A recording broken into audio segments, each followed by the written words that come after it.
Agatha Christie was famously known as the Queen of Crime, but did you know that there were 3 other queens as well? In this video, I'm going to be reading books by all of them.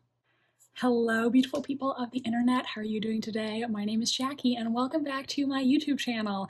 Today's video is going to be a reading vlog, all themed around reading classic crime novels from the golden age of mystery. In this video, I'm going to be reading books by the other queens of crime. So back in the early 1900s, when British mysteries were in their heyday, there were 4 authors who were commonly referred to as the queens of crime, the most successful female mystery authors of their era. Agatha Christie is obviously the most famous of the 4 and the one who is still the most well-known in our society today, but there were 3 others: Dorothy L. Ngaio Marsh, and Margery Allingham. I've never read any of their novels before, and I'm going to rectify that in this vlog. Let's see if we can find out why these women were also considered queens at the top of their crime writing game. I absolutely love Agatha Christie's books, and I'm currently on a mission to read all of her mysteries. In fact, I love Agatha Christie so much that I wrote a historical mystery manuscript set in the 1930s and inspired by Agatha Christie and her contemporaries. So because of all of that, I'm just feeling even more inspired to read some of her contemporaries and experience their works myself.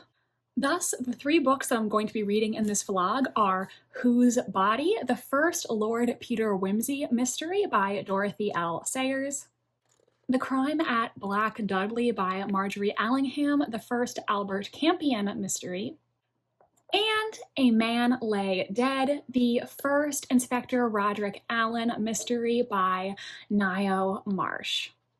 I'm not sure which one of these I'm going to read first in the vlog. I feel like I might read Whose Body last because I would say Dorothy L. Sayers is the second most famous queen of crime after Christie, and I also am I don't want to jinx it, fairly confident that I'm going to like this one because people have described this book as having like a very witty, almost Jane Austen-esque tone, and I love Jane Austen. Her and Agatha Christie are my 2 favorite authors. So I feel like I'm going to like this. And these 2 I know less about, so I'll probably read one of these first. I'm not sure yet, but I hope you will join me for this little adventure in the classic crime fiction of the 20s and 30s in Britain. And along the way, we'll learn a little more about these famous crime writing women. I'm super excited for this, so let's get started.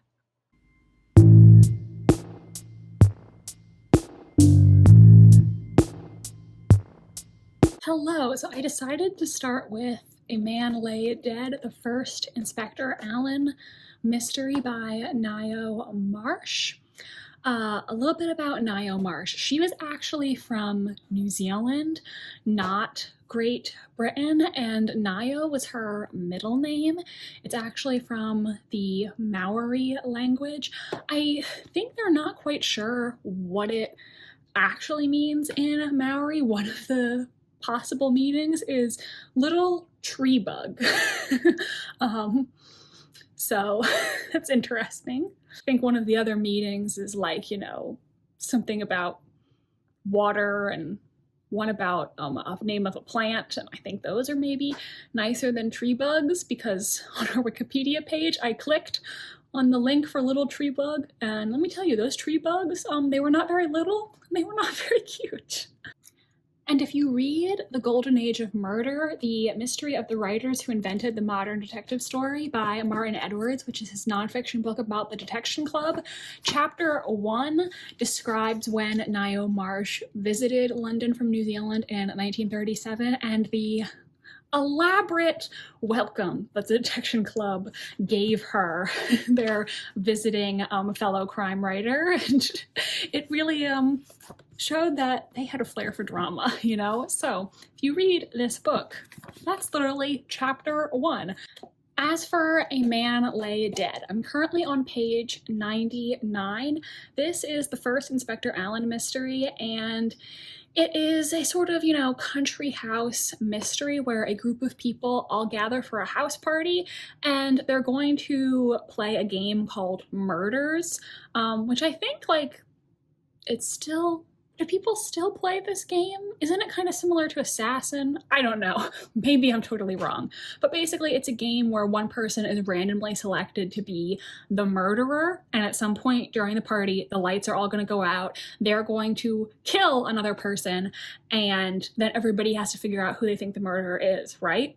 Except when they play the game, the lights come back up and somebody is actually been stabbed to death. So Inspector Allen comes into the party to figure out who the killer is. When I first started reading, I honestly had a really hard time remembering who all of the guests at the party were. Particularly, who's married to who and who is potentially romantically interested in who. At first I was just a little confused because I just was having a hard time remembering every name in my mind, just because I didn't think the characters were so distinct to make it very easy to remember who was who. Once the murder has happened and Inspector Allen actually shows up, it was easier for me to follow what was going on. At this point, I don't know who I think the murderer is or what their motive was.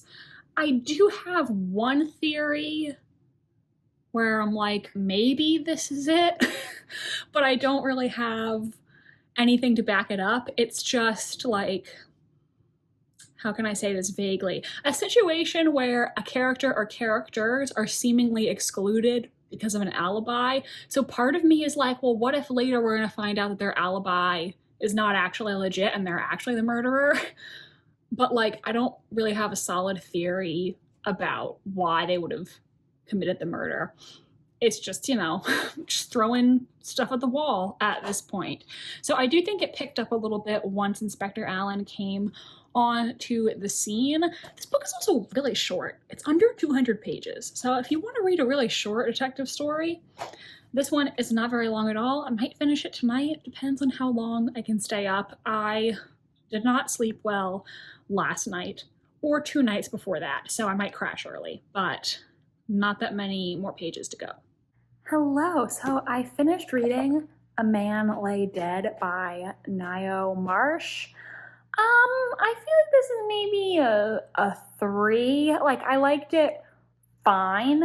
I can't say it knocked my socks off or that I'm going to be eager to read the next in the series, but I'm also not opposed to reading more in the series either.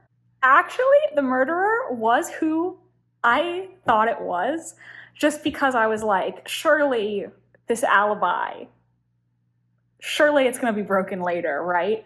I mean, that's really one of the go-to ways to trick people, is to make them think, oh, this character couldn't have possibly done it, but then be no, there actually is a way that they could have done it. So it was who I thought, though the actual logistics of how they did it, possibly a little silly. I wasn't mad at it, though. There was also a weird Russian subplot that I feel that didn't really do it for me. But, all in all, not bad, not great either. My favorite quote, this was a part that did kind of tickle me. So Inspector Allen is trying to get one of the characters in this book to be his assistant. And he says, every sleuth ought to have a tame half-wit to make him feel clever.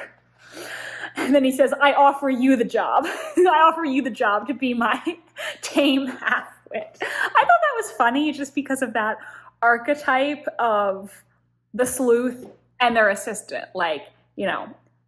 Holmes and Watson, Poirot and Hastings, the really genius sleuth, and then the other guy who has a couple good insights, but is not nearly as smart. So I thought that was just kind of a fun reference to that dynamic. And this was 1934, I said? So Clearly that was already a detective novel staple by this point, seeing as they're making a cheeky comment about it. Not a bad start to the vlog. I would consider reading another Ngaio Marsh. I'm not going to rush out and pick one up, but like, I thought the book was decent. I'm not in a hurry to read more from her, but I'm not opposed. Like, it was not bad. Also, it was pretty short, so hey, if you're looking for a short book, check it out. Help you with your Goodreads goal. Probably gonna read the Margery Allingham book next, because like I said, I do think I want to save the Dorothy L Sayers for the end. So we'll start reading that, and I'll check back in when I have some thoughts.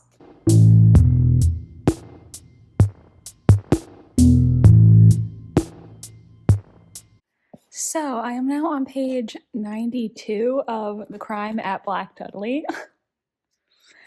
And this book, so one thing I didn't realize until I was reading Margery Allingham's Wikipedia page is that her character, Albert Campion, was actually, in this original book, intended to be a parody of Dorothy L. Sayers' Lord Peter Wimsey. Or at least that's what is believed. I don't know if she ever officially came out and said that was the intention. So this whole book so far is kind of ridiculous, which I'm assuming, knowing that now, is the intention. At first, it was really reminding me of the previous book, A Man Lay Dead, because it follows a bunch of characters who are all coming to this place for a house party. And while they are participating in this like ritual game concerning the famous Black Dudley dagger, the lights go out and somebody dies. And there are some people at the house party who are claiming that the guy died of a heart attack, but the character whose perspective we're following, George Abershaw, he is a physician, so he examines the body and he's like, this man, he did not have a heart attack. He was definitely stabbed. And nefarious things ensue. In the chapter that I just read, George and another character are talking to Campion about like, no, this guy was murdered. We need to do something about it. But it's so ridiculous because these people who are trying to cover up the seeming murder, like the stuff that they do is so like campy evil. Like it's so unserious, you know? I have to think like this entire book is just a joke, right? Like I thought it was gonna be a serious detective story and I'm like, this is a bunch of foolishness happening right now, which I have to imagine that was the intention. Like if this was meant to be a satire of Peter Wimsey, that like it's meant to be over the top and unbelievable. But yeah, it's a bit over the top. The main character, George, is also like kind of a misogynist. So part of the book we find out from like page 1 that he is romantically interested in Meggie, who is another one of the characters at this house party. And man, men really have not changed in almost 100 years, because the thoughts that he has about Meggie, where, you know, he says that he's in love with her, but then he's constantly paranoid. Like, is she secretly laughing at me? Like, what if she's laughing at me behind my back? And at one point he's like, you know, if she says that she doesn't love me, I'm going to show her what a man I am. I'm so masculine and she's going to regret this. She's going to see that I'm a man. Men are still the same. Wow. You know? And so I don't know if she's doing that on purpose, like intentionally making the character unlikable. I kind of want to say yes, but also, I mean, I don't know. There have been a couple of Agatha Christie books where the men don't know how to act, so maybe they thought this was acceptable behavior. I don't know, but we'll see. I mean, I feel like this whole book is kind of a joke at this point, like intentionally a joke. So we'll see what happens. Like, guys, come on. Let me read this. So Abershaw is trying to get into the room where Meggie is. Mr. Dawlish, said Abershaw, and attempted to push past him. A single blow, violent as a mule kick, sent him flying back against the opposite wall of the corridor, and the giant glowered at him. "Nobody comes in here," he said. "Mr. Dawlish isn't seeing anybody for another hour at least," he added with a laugh that sent Abershaw cold as he grasped its inverse. So he just kicks him against the wall and then laughs evilly. It's giving Scooby-Doo. Are you imagining it in your mind? I am. It's funny. A mule kick.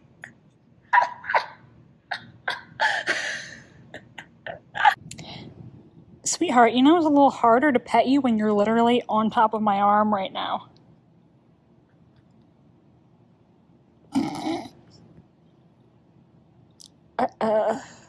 Help me.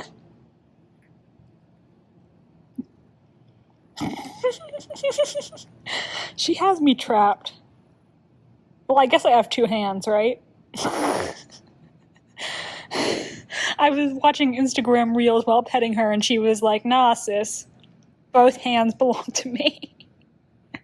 It is like 65 to 67 degrees outside right now. That is Florida winter. But you know what? I'm happy about it because it was ungodly hot for months on end. Honestly, last week it was still in the mid to high 80s, so I'll take the dip in temperature. But all that being said, I finished reading The Crime at Black Dudley, and I think this book was so weird. I guess I'll give it like a 3. I can't say it was really for me. Like, I think clearly it wasn't meant to be taken seriously, considering I now know that it was meant to be a bit of a satire on Peter Wimsey. But like, so much of the stuff that happened was just really ridiculous. The motive for the murder hinged on information the reader didn't have, and a lot of it was just silly, you know, too silly for me. I wanted to read the first books in all of these series for this vlog because I thought that would be the best place to start. And knowing what I know now, I probably would have chosen a different Margery Allingham book, because I now know that while originally the series started off, you know, kind of unserious, it became more of a serious crime fiction tale as the series went along. I might give her another try with one of her later books. I know particularly Tiger and the Smoke is extremely highly regarded. It's in like several different, you know, classic editions, and it's just highly regarded in classic crime circles. So maybe I'll try her again someday, but this book was not it for me. It just was not the kind of thing that I like. I've never seen the film Clue, but I feel like maybe you would like this book if you like Clue, just because I know that that movie kind of like has a similar, you know, zany tone and like satirical bent, though I actually personally haven't seen it. It's on Amazon, I think, so maybe I'll watch it. That's a tangent. And I would also recommend this book for you if you think The Big Four by Agatha Christie is actually a good book. It was just too weird for me. I don't really like weird books, so not my vibe, but maybe I'll try Margery Allingham again someday. And now the last book I have to read for this vlog is Whose Body? The First Peter Wimsey Mystery by Dorothy L. Sayers. I really hope that I like this. I've heard a lot of really good things, and from my perspective, I would say Dorothy L. Sayers is the second most famous female author from the golden age of crime after Agatha Christie. So I hope that she'll be a new favorite of mine, but fingers crossed.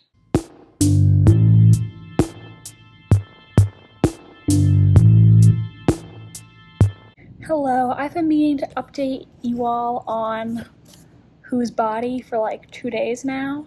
I have to say, so far, I'm really liking this.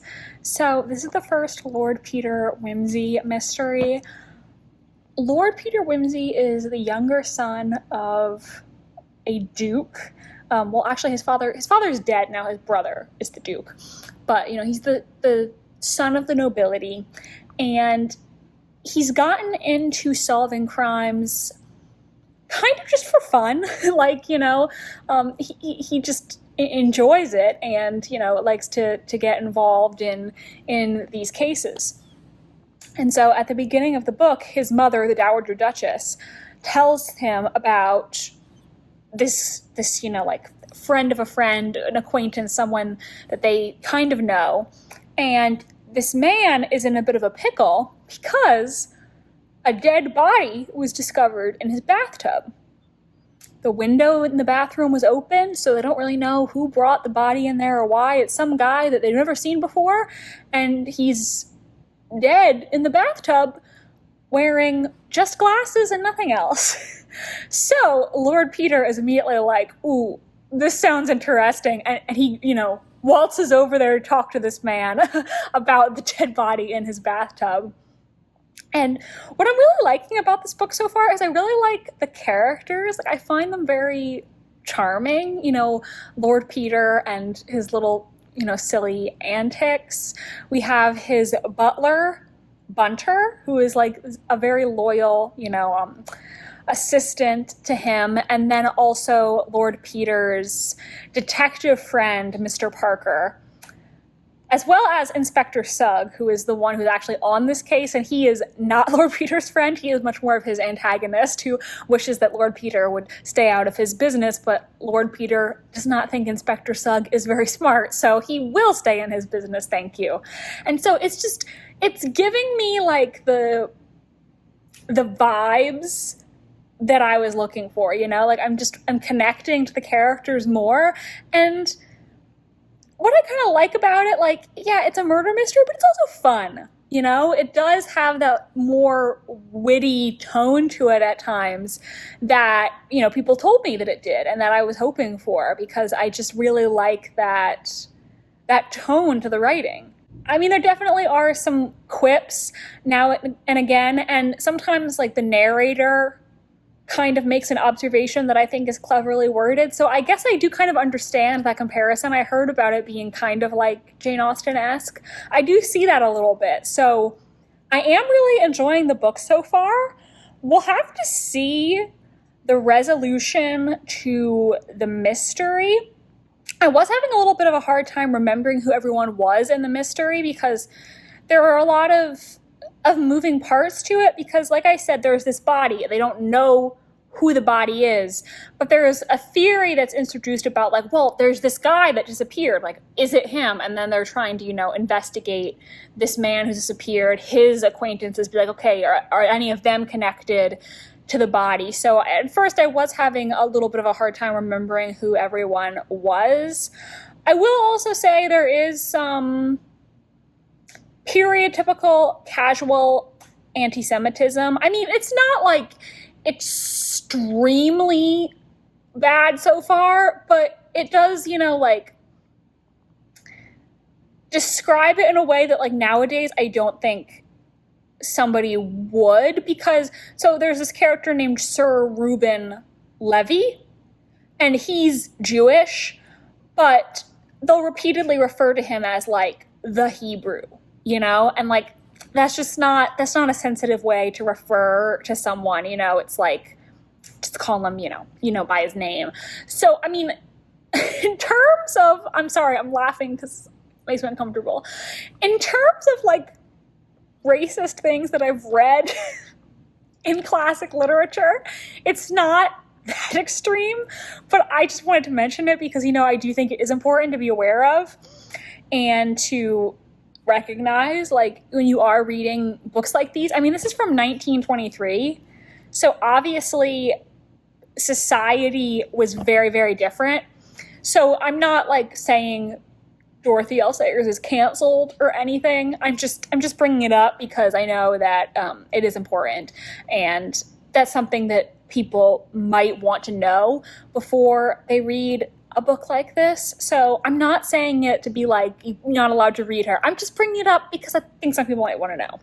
And I do think it's important when you're reading classic literature to recognize that society was different, and there were a lot of things that were accepted back then and common that are not accepted now and shouldn't be.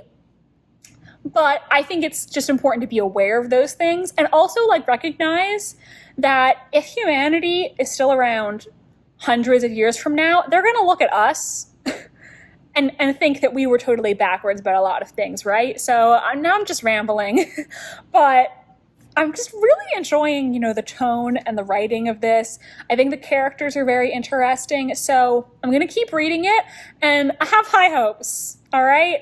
I don't know if it's going to be a full 5, but so far, far and away the best of the vlog. Hello again, everybody. Jackie here to finish up this vlog.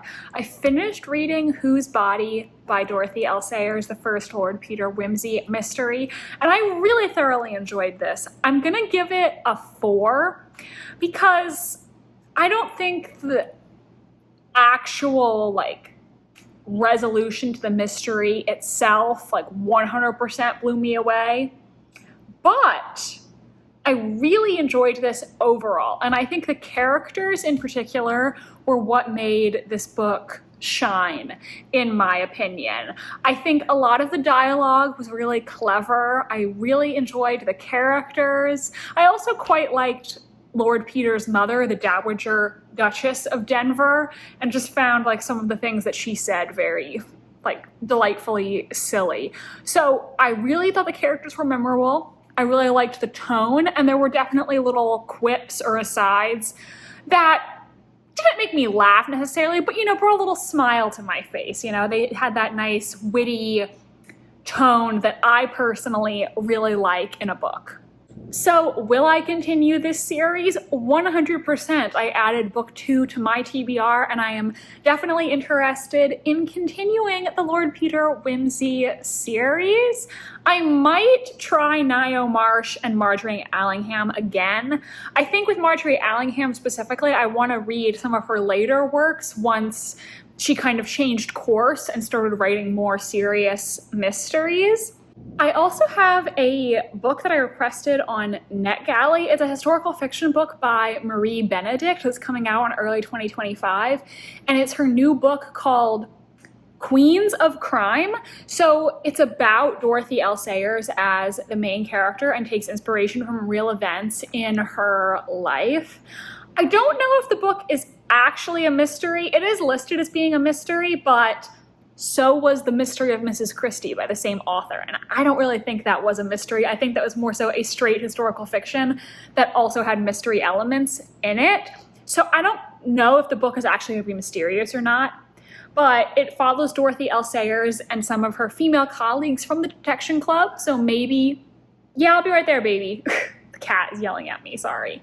And part of the book is based on a real historical event that happened where Dorothy L. Sayers ended up helping the French police with a murder investigation. I mean, I'm saying helping loosely. It's not like she actually got in there and solved the crime or anything, but she did actually collaborate with the French police on a case once.